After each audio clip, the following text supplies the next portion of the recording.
Next bit చూద్దామండి. Neeraja said I will be here within a short time. Neeraja said I will be here within a short time. Past టెన్స్లో said అండి. Said to ఉంటే told కోసం వెతికేటోళ్ళము. Said ఉంటే సెడ్డే, told రాదు. అలానే ఇదేంటండి assertive sentence. Subject verb object. Subject verb object ప్యాటర్న్లో ఉంటే అసర్టివ్ సెంటెన్స్. అసర్టివ్ సెంటెన్స్ ఉంటే ఆన్సర్లో మనకి ఏముండాలి? దట్ ఉండాలి. సో దట్ కోసం చూద్దాం. అన్నింట్లోనూ కూడా దట్ ఉందండి. ఎలిమినేషన్ చేయడానికి కుదరట్లేదు. నెక్స్ట్ అండి సెడ్ కాస్త సెడ్డే ఉండాలి. సెడ్ టు ఉంటే టోల్డ్ అయ్యేది. అన్నీ సెడ్లే ఉన్నాయి, ఇక్కడ మాత్రం టోల్డ్ ఉందండి. చూద్దాం, ఈ సెంటెన్స్ తీసేద్దాం. Option A is eliminated. Next అండి అలానే Neeraja said I will be.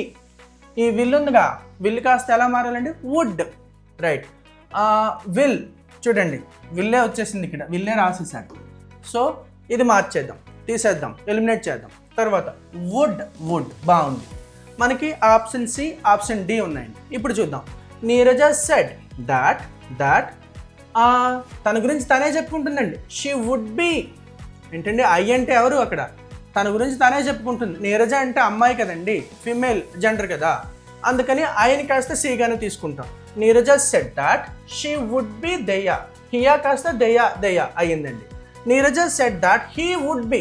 ఇక్కడ చూడండి, ఇక్కడేమో నీరజ అని తీసుకున్నారు, హీ ఎందుకు వస్తుంది? సో ఆప్షన్ డి కూడా ఎలిమినేట్ చేసేస్తాను. మన ఆన్సర్ ఏమిటవుతుంది? Option C.